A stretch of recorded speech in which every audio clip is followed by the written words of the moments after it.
if you have been listening to me on either of my podcasts, you've probably heard me talk about Amina Akhtar, who is one of my absolute favorite authors. I love how satirical she is.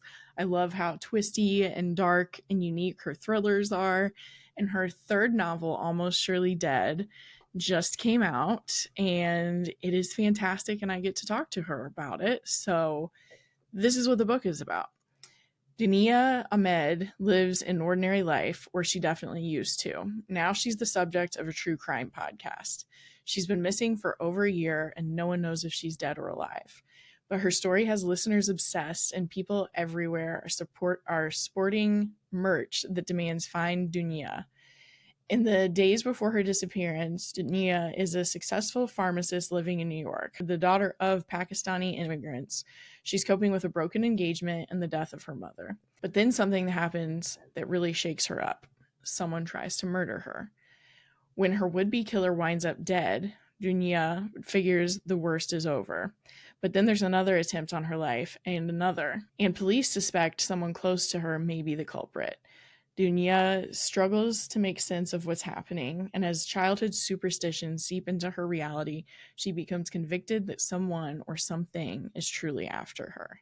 I really, really enjoyed this book. There are 3 timelines that you're alternating through. One when Dunia is 5, one with Dunia in present, and a future timeline that is transcripts from a podcast that is looking into Dunia's disappearance. Some of Amina's really classic satirical writing comes through with this one, and I just couldn't have loved it more. And I'm so excited for you guys to hear us chat about it. Welcome to the podcast again. Thank you. I'm excited to be here. Yeah. The new book right in my hands. The book. And it matches your sweater. Look at that. Does. It matches you. It matches all of my favorite colors. So a pink and purple cover, I'm always going to love. I love it. It's such a cool cover. If I wore anything but black, I would be so into matching my books. I just, Yeah. I can't. I'm an all black girl. I get it. I used to only wear black, and then I incorporated pink and purple, so I get it. I'm still since I was like 13. I wear black, and I'll do a pop of color here and there, you know. But it's just go-to. Sorry, guys. It is, but you know, I'll just walk around carrying it, and it'll be my pop of color here. Yes, and the inside of the hardcover has such a cool like foil detail. Oh. Which I didn't even know about until the fabulous Megan Collins was like, "Oh my god, did you see this?" And I was like, "No, I didn't know this was a thing. That's cool." Yeah, it was so cool because I saw that story too, and I, as I've talked about often, I'm an e-reader girly, so I read the book with like a galley, and then I wasn't expecting to receive a hardcover copy, but I got the hardcover copy, and so then I was super excited to like open it up and be like, I know there's something cool on the inside here. There is, and now I'm gonna check every book ever, like, because I was like, oh, that's so awesome. Yeah, I know, it made me think that too, like how many books have like secrets that we don't know about, little Easter eggs. Yeah, but what we're talking about is Almost Surely Dead, your third novel that comes out here in February. So with it being your third novel, was there anything about writing this one that felt different than your other 2? I'm going to be honest with you. While I was writing this is when I had that horrible broken finger. So I had the most ridiculous injury on a pinky that for some reason, I mean, I'm very clumsy. And so me too. I could not type with one hand. Like I couldn't use his hand. So there was a lot. And so I blew the deadline by 6 months on this. God bless my editor. But the entire time I was writing, it was basically panic. You know, I was like, I'm missing my deadline. They're going to cancel my book deal. Oh my God. Right. So I think it's hard for me to remember what the process was like because I was in just this pure like anxiety mode the whole time. Oh yeah. So I almost blacked it out because it was so intense. And I was just like, I'm not going to make it. Yeah. Is my internet going out? I can still see you and hear you. Okay, because I can't see you. So, but you let me know if anything goes up. Okay. Yeah, I will.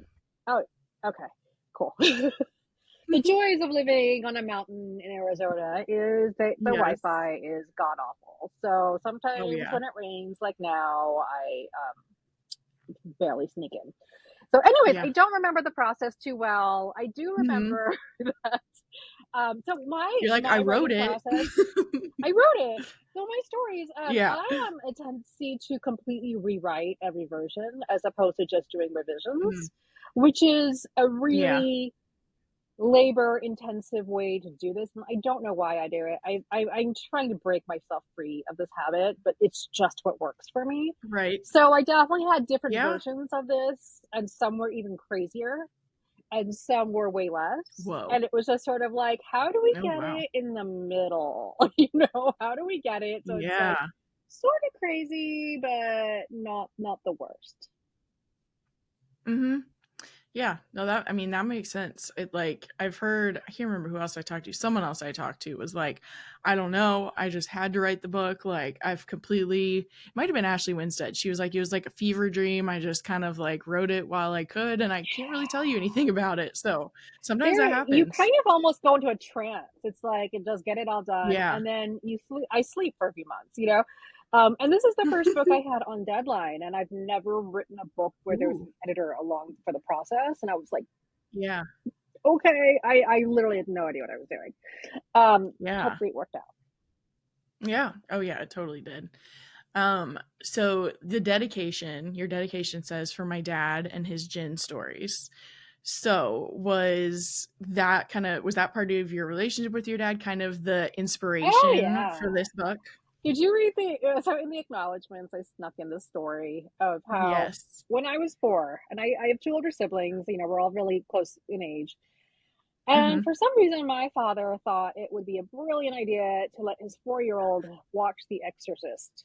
And because he loved that movie, he thought it was amazing. He saw it in the theater. He saw people vomiting when it first came out. I mean, it was a very Yeah. traumatic movie back in the day. Mhm. And my older brother, being my older brother, was like, "Oh, Amina, you know that's a true story, right?" And it was like, Mhm. what? And so 4-year-old me had this fear her entire life that I'd have to share a room with my sister who got possessed, right? That was my big fear. Yes. And so I run to my dad and I'm like, Daddy, Omar said this was a true story. And he's like, yes, I know, honey, but I know how to do an exorcism. You'll be fine. And he was serious. And I was like, oh, shoot. So, and I've asked him in the past, I'm like, why did you think that was a good idea? Like the response, why did you think that response was right? Like, I don't understand Yeah. your thought process on this. Yeah. But he's always been this very kooky father in fun Yeah. ways. His side of the family. So for the record, I believe in Jinn. Jinn are real.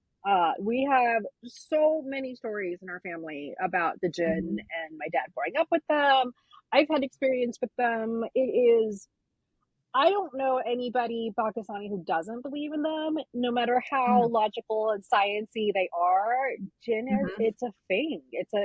And it's it's hard to explain to Americans because there's very like nothing that we I think as Americans believe in that is it's real. Maybe ghosts, but that's still Yeah. very 50-50 controversial. Jinn, I think people really solidly are like, no, that's real. That's real. Not touching it. Mm-mm. Yeah. Yeah. What's the main like which you said it's kind of hard to explain, so it might not be able to be explained, but what's like the main difference between like a ghost versus a djinn? Well, ghosts, we call ghosts Booth. So Mhm. my cousin who's born on Halloween, his nickname is Booth. Ghosts are ghosts. Jinn are separate entities. They have complete free will. They Mhm. were created. If you believe the Quranic explanation of their creation, they were made from fire and smoke. Mhm. So they're neither clay nor they angels nor they demons. They are an entirely different being. Yeah. In the research, because I wanted to, you know, writing this, I felt like, am I the right person to tell the story? I'm so not Mhm. religious. What am I doing? But I was like, why can't I tell the story? So I'm going to do it. And I Yeah. did all this academic research, to see what the scholars thought about Jinn and what the prevailing Yeah. thoughts were. And it was really interesting because there were things that I didn't know. Like Jinn predate the Abrahamic religions. So, and Mm. there's thinking that some of the those older gods that people had might have been Jinn. And there are jinn around the world. You know, there's Jewish jinn, there's jinn of all religions. It's really like a cultural thing. So one of the thing that stuck with me was one of the scholars said that the fae are jinn. Not all jinn are fairies, but fairies are classified within the jinn with the way that they talk about jinn. And that kind of makes you think, oh, okay, I'm starting to get it. It's this overarching thing of these non-human entities that are very culturally specific, and they can do whatever they want. Basically, they're not unlike genies, which is where this came from. Is getting your 3 wishes, which is where genies come from. Jinn have free will; they can do what they want. Yeah. So the fire and the smoke, you do kind of touch on that as well in the book, and so there are some like eerie, smoky, scary scenes that were sticking in my head too, with how like visual. I told you not to read it at night. I was like, don't you read did. it at you night. told me not you're to. You're gonna get nightmares. You're gonna sleepwalk. Yeah. And then you're gonna be like, Amina, what did they do? Yeah, I'm sorry. I know. You tried to warn me, and I had already started it at night, and my husband was gone. And then all of a sudden I was like, wow, I'm like really into the visuals of this. Like it was like at 9:30. And I was like, I should probably stop reading this for now. And then I pulled up Instagram and you were like, by the way, don't read it at night. Yeah, unless you love to be scared. And some of us do. Like, I love horror movies. Yeah. Right? I love it. I love being scared. Yep. Unless you love being scared, do not read this at nighttime. I've had so many male authors, like straight white male authors, be like, I had nightmares. Oh my God. Yeah. I'm just like, that's my life. Yes. Yeah. It was like in the first 20%, like specifically, there are just some scenes that were so creepy that like that night when I was waking up, I was like, do I see smoke in the air right now? Like, or is there stuff moving in the dark air right now? Is there a jinn in the room with us? Yes. Yes. I'm like, are there things I haven't been aware of? I wanted it to be creepy, but I think like also like I was I'm not a subtle writer, so it's for me it's like I just want to be like, okay, and then there was this creepy thing, but it was a challenge to get it to be subtly creepy, so it was just like just enough that you're like, oh, this is getting me nervous. Yeah. Did you ever scare yourself while you were writing some of the scenes? No. It's I find it really, I don't scare myself with this stuff. I don't scare easily. I'm one of those idiot people who, if I hear a noise in the middle of the night, I will get up and investigate. So we all know I'm dying first in the horror movies. But I will literally be like my dad is going on vacation, or to visit my sister, and for some reason he has an alarm clock set in the middle of the night. I don't know. My dad's weird. And I woke up and I'm like, there is music in the house. Why is there music? And I literally have a stick in my hand, investigating, and it's an alarm clock. But I'm my gosh, thinking, I need to stop being that person. I want someone else to go check out the noises at night. I know, but at the same time, if you're just fawning instead of fight or flight in your bed, that's not any better either, really. Exactly. Like sometimes you just have to get up and double check that it's fine. But my dog, well, at least one of them, he will bark at stuff in the middle of the night when and the just dogs be so freak sure. Out. That's what, Bean is doing this new thing where after dinner, she gets her little, her greenies toothbrush, and she has to eat it in my bedroom, which is always so weird. And she'll just be barking at it, and she's not a barker. And so she's just been barking in my room lately, and we're like, this is getting creepy. It's so creepy. I don't know.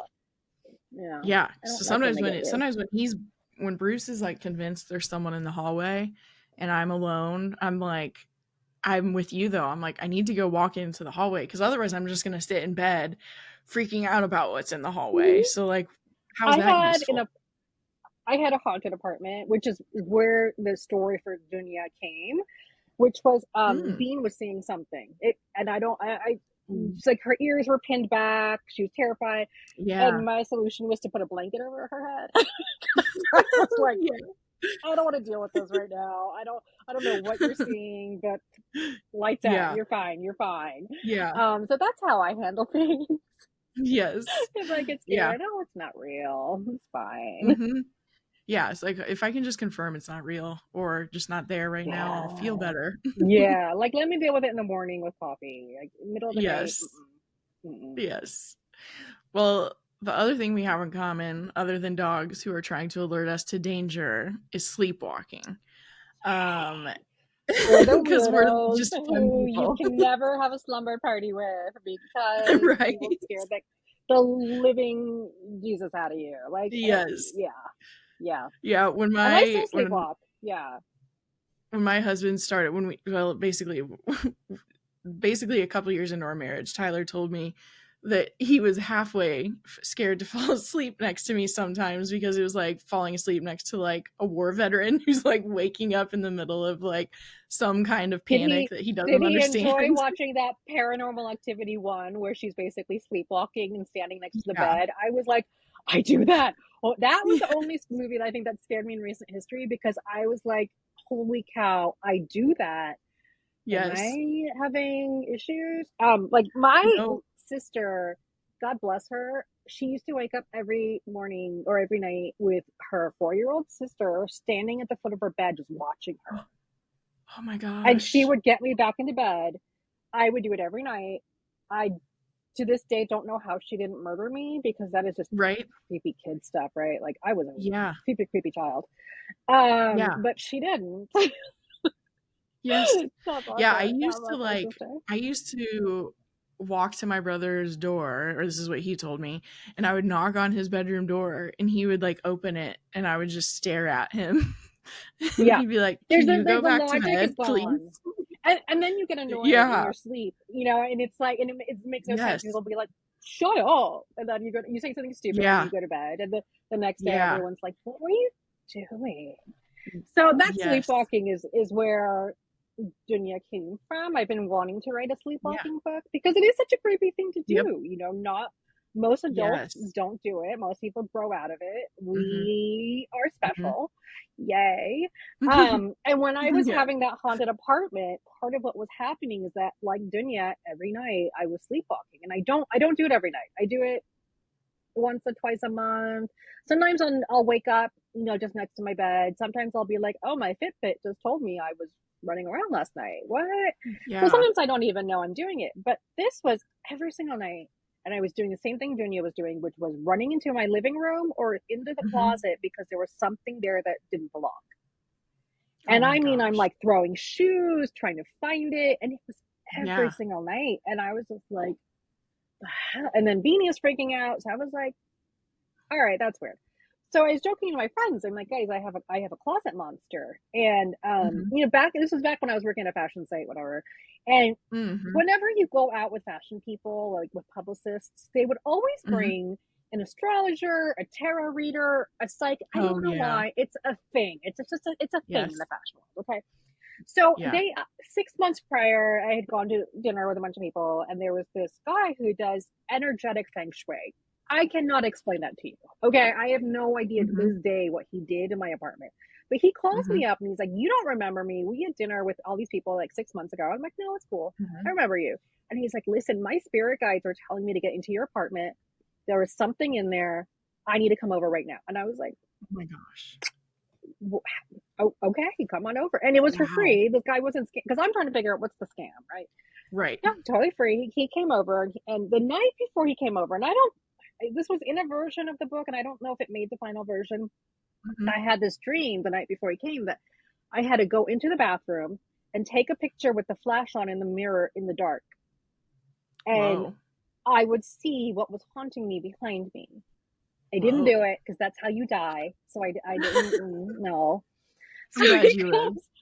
Yeah, I was just like, heck, yeah, I'm not that dumb. And Yeah. he was like, flat out, it's coming through your bathroom. It's coming from Yes. somebody else's apartment and it's going through your bathroom. And I was just like, oh my God, the dream. So he did all this Wow. stuff, but I just thought it was such a weird experience because he did That all is these crazy. things and then he found a message from my mother, right? My mother had passed, and he's like, "There's a message on your bookshelf. I need you to see how I organize these lovely bookshelves of mine. I don't. You see Mhm. what a mess it is? I'm a Yeah. very chaos organizing person, right? So Yeah. it's not like Yes. they're in a pretty order or alphabetical. So if you Mhm. glance at my bookshelves, you're not going to find this book that he was talking about. And so he would Mhm. use kinesiology and like use your arms and lift your arms and ask you questions, and the way your arm moves would tell the truth, and you're like incapable of lying that way. It's the weirdest thing I've ever heard of. So he Wow. did this, and he finds this book. It's like buried in the back. It's an old book from Camus from college years that I haven't read in like 20 Yeah. plus years. And using my arm, is it this page, before this page, or after this page, whatever. So he finds it and he looks Mhm. at me and he's like, I'm sorry, but I need you to read this line because this is what your mom wants you to know. So I pick up this book and the line said, yes, it would be a pleasure to see my mother again. And I was like, Oh my gosh. how? Like, I could not figure out how anyone could do that without it being actually a psychic Yeah. being. Like, it just didn't make Yes. sense to me. So Mhm. after he was done, it just felt better. The vibes were better. Beanie seemed a little bit more chill. Oh, wow. I did move out of that apartment. I Yeah. was like, I don't blame you. I don't want to stay here. Because he Yeah. was like, it's not a ghost, it's a demon coming through, and it's attached. And I was like, oh, I know who it's attached to. There's that surly girl on the 19th floor. I know exactly who it's attached to. That didn't like her. So yeah, that was that was where Dunia came from. So I can always say, if it ever gets made into a movie based on a true story, I can now say Yes. it. Yeah, that was Kind gonna of be was. yeah, that was where I was headed. Like, was most of your research for the sleepwalking just personal experience? Yeah, yeah. Because I do so much weird stuff. Like I'll change my clothes, I'll clean furniture, I'll Yeah. turn on wash machines, and don't leave the house. That's my Yeah. saving grace. I've never left That's an the apartment. mhm. Mhm. Yeah, I do, especially in my house because I'm literally surrounded by wild animals outside, so I don't want to be out there Mhm. at night. Oh, that's a good It's point. really creepy. It's really creepy and dark. Yeah. But I usually do things like I'll just wake up in the hallway, or I bolt out of bed. Mhm. I leave Bean to whatever dream monster I have, and I bolt out of Yeah. bed. Sorry, Bean. Yeah. And I'll wake up being like, where am I? Oh, okay, that was a Yeah. dream. And I don't know if you have this. Yes. Remember those overhead projectors in school where they have those Mhm. transparent? It's almost like that transparency is your dream happening over reality. And so I'll still Yeah. see part of the dream happening, and I'll just be sitting there Yep. being like, okay, you're not awake yet. This is weird. Yeah. Yeah. That's what when I was like 10 or 11, or we'd moved. So I was probably like 11. That was exactly what it was like because I was completely convinced there were these huge, like probably like 3 foot wide spiders that were like strong enough to open the windows Ooh. in my bedroom. And so I was throwing shoes at the window, and my parents are like, "What is happening? Like, I think she's dreaming."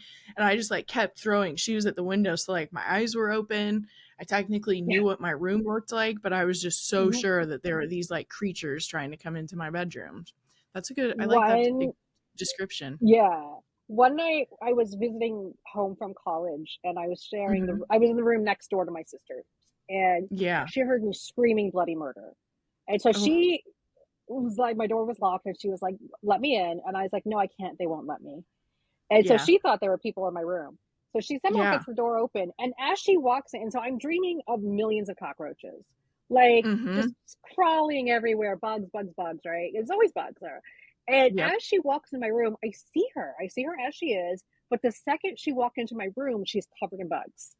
And I'm just Oh, staring at her like, oh, because oh my your gosh. dreams are just still happening as you're awake, and it Yes. is just and it's not sleep paralysis. You're able to move, you're able to speak. Yeah. It's just the most bizarre experience. um Yes. so if you ever date a sleepwalker, be kind.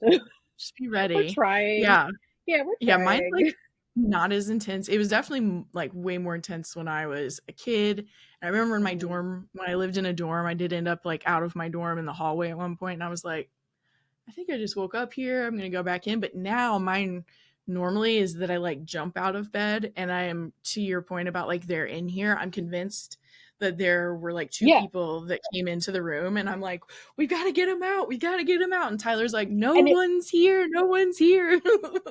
you're like, that's not going to help. Like, you just have to wait No, for that right now I realization, believe and there are then people here. yeah, and you're in on it, Tyler. What are you doing? Yeah. Yes, You have to just kind yes, of go yeah. with it, and then it's always Mhm. And like poor Bean, she's just such a patient dog. Sometimes I'll like lift her up and she'll be like in my sleep and I'll wake up holding her and she's just like, what are you doing, man? Put me down. Yeah. I know. Yeah, I'm totally with you. The worst, because sometimes lately, mainly because I use more CBD before bed, I think is what started to make it a lot better, like a lot better.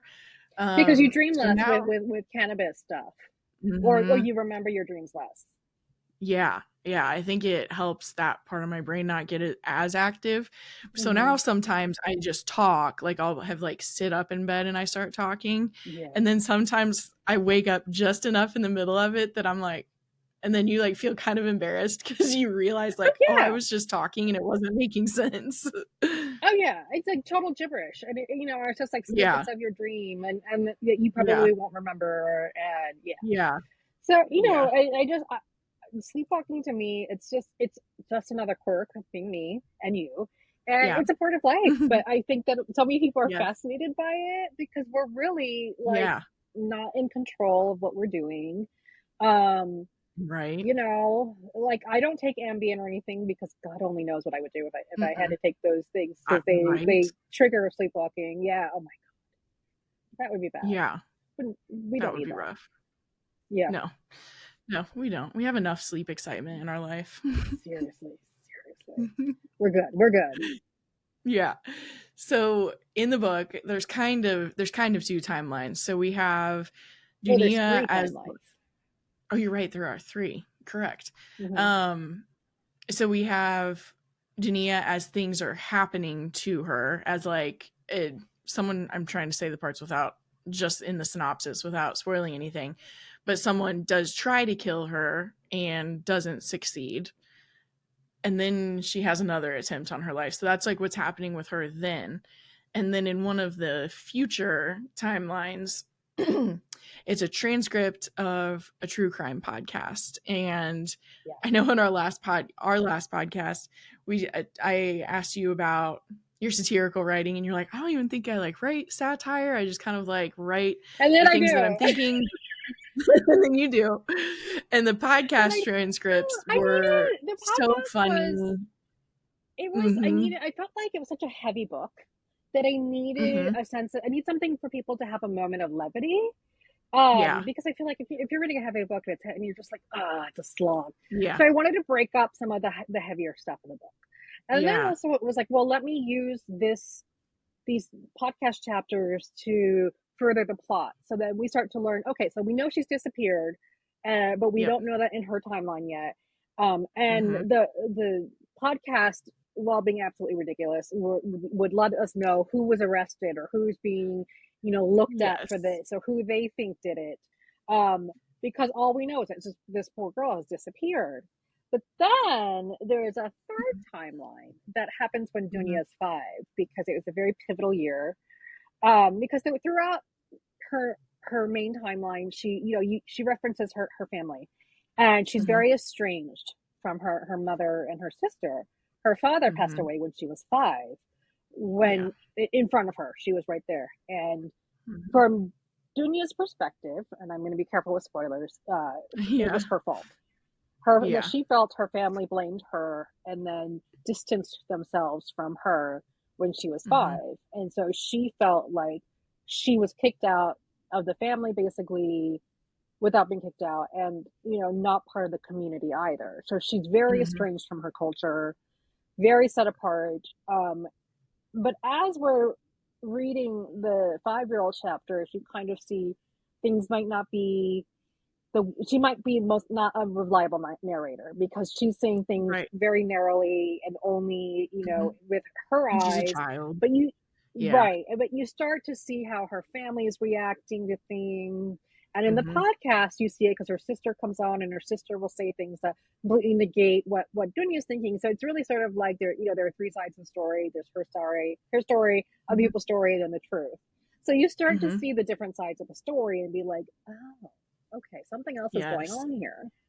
Yeah. Yeah, totally.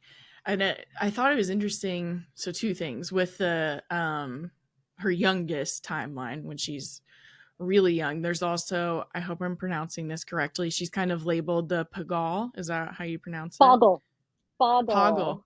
Okay. Didn't Boggle, quite get it. yeah. And it's funny because in our families, or at least my family, I don't speak for everyone. Uh, Mhm. there's things you don't talk about.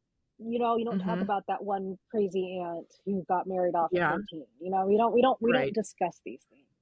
So to Mhm. have a boggle of an aunt, it's like, oh, it's shameful. We don't want to talk about that. It's very backwards. Yeah. I don't like that. But has that changed in 2020? Mhm. Probably. But this was Yeah. me growing up and my experience with it, right? Yeah. So for her as a child to understand that boggle is bad, boggle means crazy, they think Mhm. I'm a boggle. This is bad. Yeah. So that was her main thing, is that she didn't want to be her aunt. She didn't want to be crazy.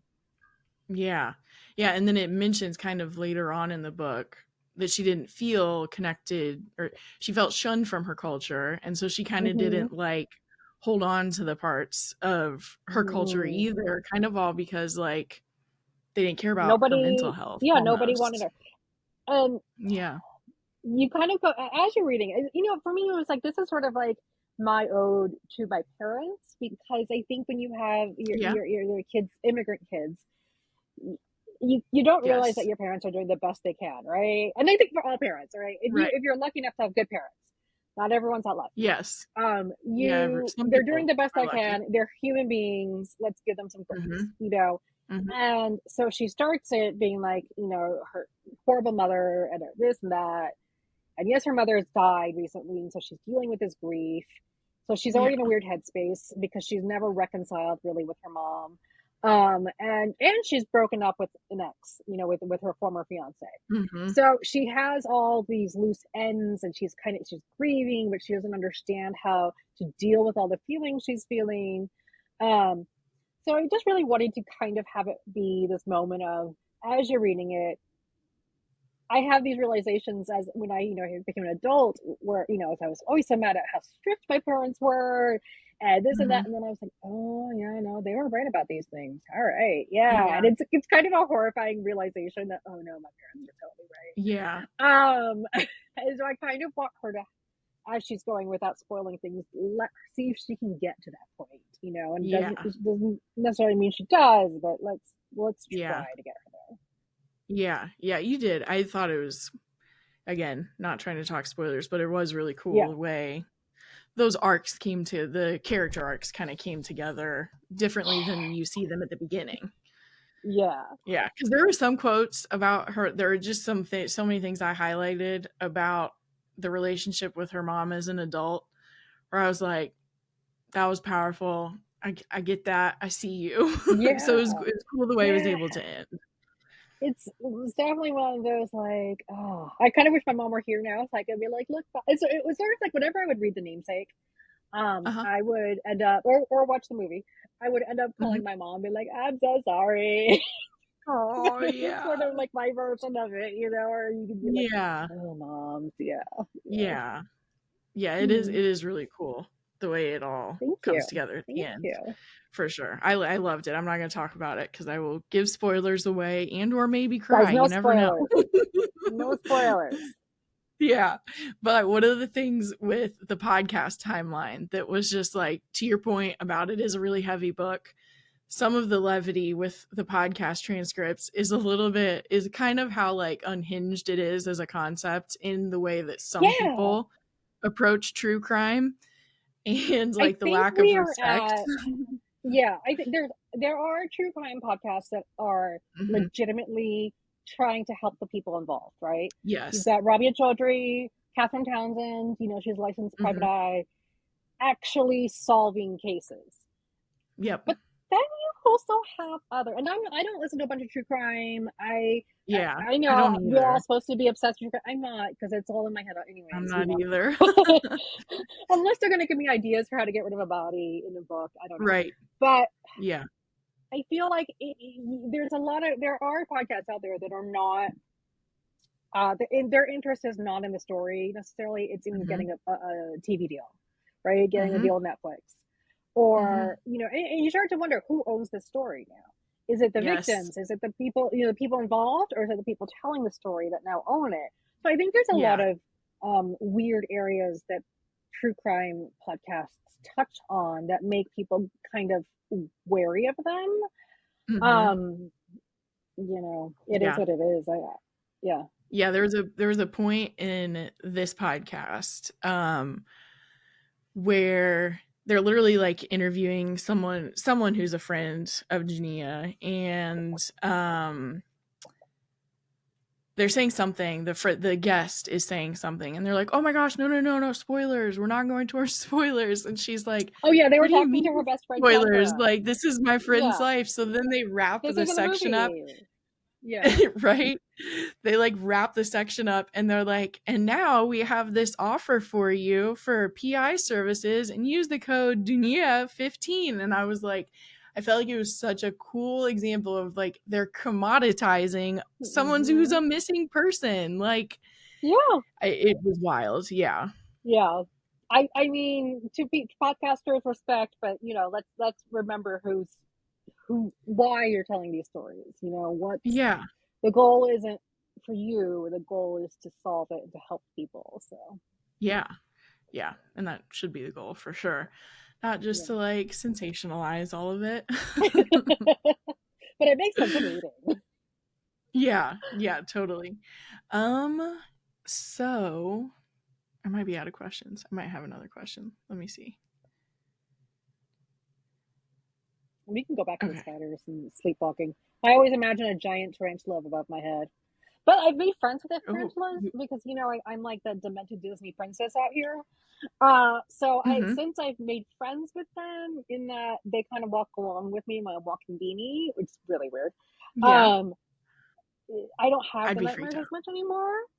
I realized that tarantulas kill scorpions.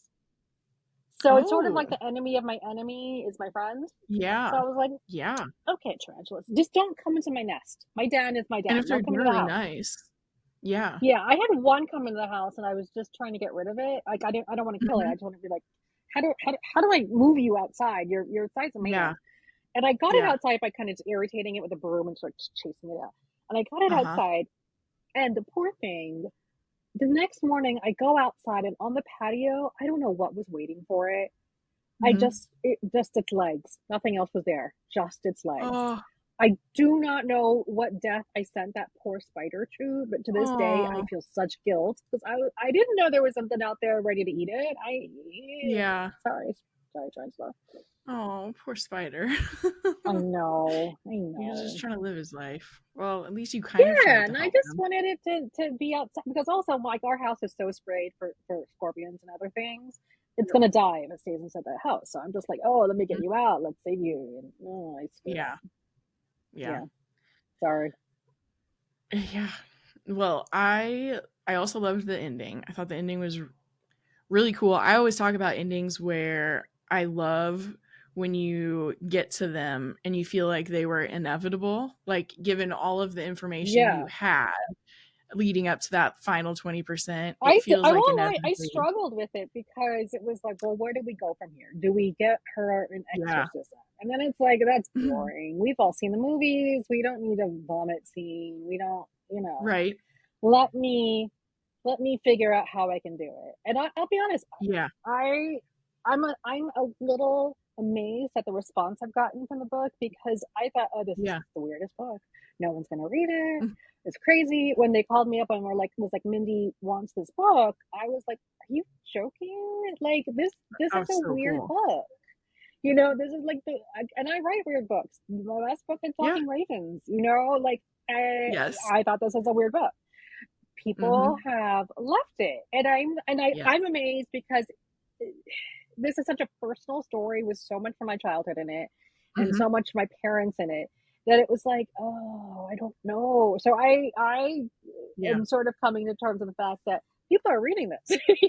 Yes, that part. Wild. It is wild, man. Yeah.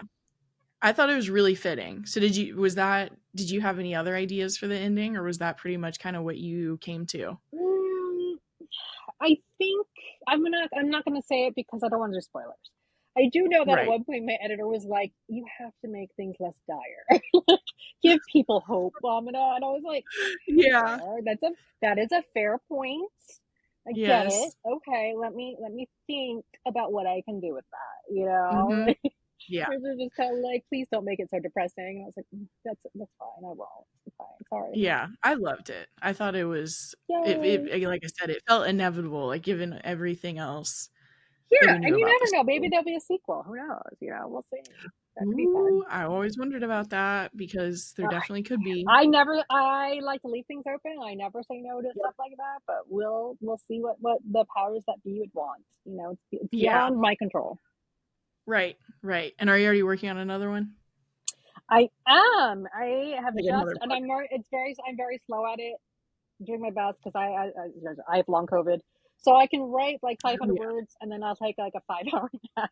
It's like just Nice. full coma pass out. Like it's not even like, Yeah. oh, I'll take a nap in half an hour. It's like nap now and you face plant. Yeah. But it is It's intense. set. This is two different timelines on this one. One is the Ooh. 90s where the main character was a goth teen, Ooh. possibly pulling from my goth years, which I Yeah. still probably am in.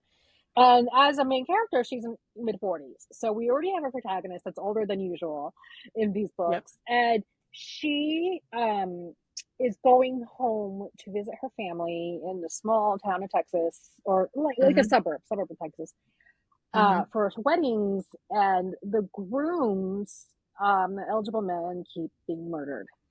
And you realize, and then in the 90s chapters is, back in 1994, the same thing happened to some Mm-hmm. women, but the press chalked it up to honor killings because it was the 90s and that was the key phrase. Anything that they used with us was, oh, honor killings, right? Right. So it goes into that, but the cases were never solved. So she has to solve this case and figure out who's killing the men. Ooh. And it's going to be interesting. It's definitely going to make fun of wedding culture because my people are really obsessed with weddings. Really, really, really obsessed with weddings. It's There's a frightening. little bit of making fun of it in Almost Surely Dead. I was In almost texting every you. I was book, like, "This I'm is like, me." dear aunties, I'm 46. I'm never getting married. Here you go. Have a book. Yeah. So the main character is a lot like me. She's not married, but everyone's always like, oh, you don't want to end up like that. That one's unmarried, So she's not. So Yeah. the younger girls don't really hang out with her, but she's trying to find out what's happening, and be like, oh, okay. So Yeah. it's going to be, I believe, less supernaturally. Yeah. Just because I also promised my agent I would write an actual, just straightforward thriller for once. Yeah. But I have something else in mind for the book after that'll be wild, but I don't want to talk about it because I don't know how. I Yeah. don't know how. Right now, I'm where I'm like, I don't know how to execute it, so I'm just Yeah. gonna wait to see if it comes to me. Right. Yeah. No, that totally makes sense. I'm excited for the other one for sure. Me Um, too. I have been asking everyone what they've been reading recently that they loved. So I don't know if you've had time to I'm a read, but little is there anything? slow because Mhm. it takes me about a month to read a book right now with the long COVID, Yeah. which is so frustrating.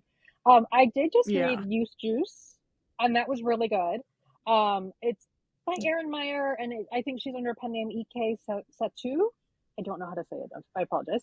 Okay. And it's a very me book. It's basically set in the beauty world, and um, Mhm. using skincare and blood, and I'm not giving things away.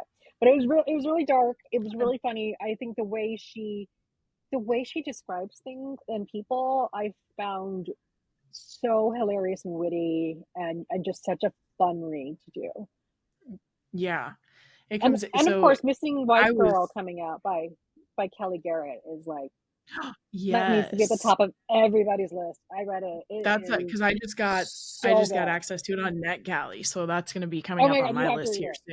soon. That Yeah. one, I could not guess the ending at all. I didn't guess who done it or what. I was just like, dang, all right, good work, Ooh, that Kelly. makes me Yeah, wanna read I even didn't. more. Yeah, I was just like, I shut the book and I was like, That is so amazing. that honestly, those two books, get them, pre-order them. I believe Yep. Kelly's is April, I want to say, I think and so. I feel Youth like it's Juice April. is June. Yeah, Yep. Yeah, and Youth Juice says it's compared to American Psycho meets Devil Wears Prada, which sounds wild and yeah. fun. It reminds me of my first book, Passion Victim, but like, Yeah. I love the way she writes. Like, it was just so captivating and different from what I do. So I was just like, oh, this Yes. book was like made for me. Holy cow. Right? Yeah. Yes. Like, Dear Totally. Amina, here's a Yeah, book. those are two. I'm excited for both of those. I'm very Yeah. excited for both of They're those. both There are gonna a be bunch amazing. coming out this year It's that are a really good good. reading year, guys. It really, really Yeah. is. Like, there are so many awesome books coming out. I can't even keep track. Like, I have I piles know. of books of like, I'm gonna read, and then it takes me a Yeah. month. So I'm being ambitious and then not doing it. But Yeah. there are, like, honestly, save your money. Don't buy anything else. Just buy books this year. I know. I totally Yeah. agree with that. So everyone should be doing Okay, in fine. Buy beauty 2024. products too, but buy books. Yeah. Yes. Yeah. I mean, we We'll gotta see. have some. Yeah. We're human. Books and beauty products. The bees. We can spend Yes. money on the Yes. bees. Do the bees. Yes. Well, where can people follow you so they can keep up to date with all of this? Social media has gone crazy. So I'm not really on Twitter anymore because obvious reasons. I'll do Mm. updates on that, but whatever. Instagram is definitely the best way to follow me. I Mm-hmm. am on Threads and Blue Sky, but again, it's like, who knows what's gonna happen with social media. I kind of feel like we're gonna hit a point where we're all gonna pull back from it. Yeah. Because there isn't one defining place to talk about things anymore. So maybe Yeah. social will be less of a thing, but I'm definitely on Instagram. You can see my books. You can see Beanie, my special dog. Yeah. Hi, Beanie. Yes. And all the fun wild animals that love to stalk me in my yard. Yes. Your javelinas? My javelinas. Yeah, Javelinas. honestly, I have so I put birdseed out because the birds fly into our windows a lot and die. So I felt really Oh, guilty. I was like, let me put birdseed out. And yeah. I didn't want to feed her because we have so many small critters, and I didn't Yeah. want to have to deal with things getting stuck in there. And what if it's a Right. snake? I didn't want to deal with it. So I just Yeah. put it on these trays kind of on the wall so that the javelinas wouldn't get to it. The javelinas came Mm-hmm. and knocked the trays off. I'm like, fine. Oh. So then I weighted them down with the rocks and bricks. They broke Mm-hmm. those. Literally Oh broke my. the trays in half. Wow. I have tried to chase them off, and I gave up. I'm done. Fine, you want your bird No. seed, have the bird seed. Leave me alone. But now they come up to me, and I'm like, don't come up to me. Yeah. We don't have this relationship. Like, I'm inside. I don't want the javelina this close to my dog. But they were Yes. very polite yesterday as I was walking my That's dog because good. I hadn't put birdseed out. And they were basically like, ma'am, there's no birdseed. Like, Yeah. please fix They this. And like I was it. like, oh, they do. And they have babies right now. So the Oh, I mom saw the little baby PD, one. there's a He was couple. so There's a couple cute. babies. They are adorable. They are Oh my very God. cute. I'm just kind of like, I wish they wouldn't grow up to be murder pigs, but they're so cute. I know. They They are. are I amazing. was having the same reaction looking at them. Javelinas are not friendly. Yeah. So that's why I was really shocked yesterday that they were being very Yeah. friendly. And like, I'm just like, and then I'm sitting there going, I'm arguing with javelinas in the road. This is all right. Let's just go home and I'll put some birdseed out, like, get it together. Right. Well, hopefully they stay friendly with you. I know. And I want to see more babies. Friendly-ish. I love them. Yeah. Yeah. Friendly-ish with a glass window in front of between us. Like, Yes. yeah. Yeah. Hopefully we can keep that going. And then I will put all the links you just talked about Yeah. in Do you the need show any book notes. cover or anything? Or are you good? I'm good. I'm good for Okay. right now. But yeah, Yay. and so everyone can find everything there. And February 1st. yes, February 1st. Yay. It comes Again, do out. not read this at nighttime. Unless you're like me and you really enjoy being scared, in which case, Yeah. go wild. Yeah. Yeah. I still enjoyed it even though I read it at night. I was mostly reading it at nighttime. So there's I that. hope it didn't. I hope as long as it didn't make you sleepwalk, then you're fine. No, it really didn't. I don't think so. Okay, good. It didn't seem like I was. You're like, But oh, thank was you. I? Yes. But thank you for talking about it with me, and I'm Thank excited to have you you. on for your next Yeah, one, you're my whatever. favorite. I love it. I love doing these Yeah. podcasts.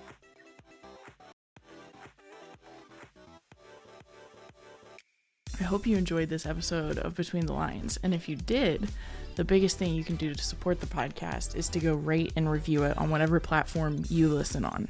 You can also follow me on Instagram at the girl with the book on the couch. And if you still need more thrillers in your life, check out Killing the Tea, my other podcast where I talk to my friend Gare about literally everything we read.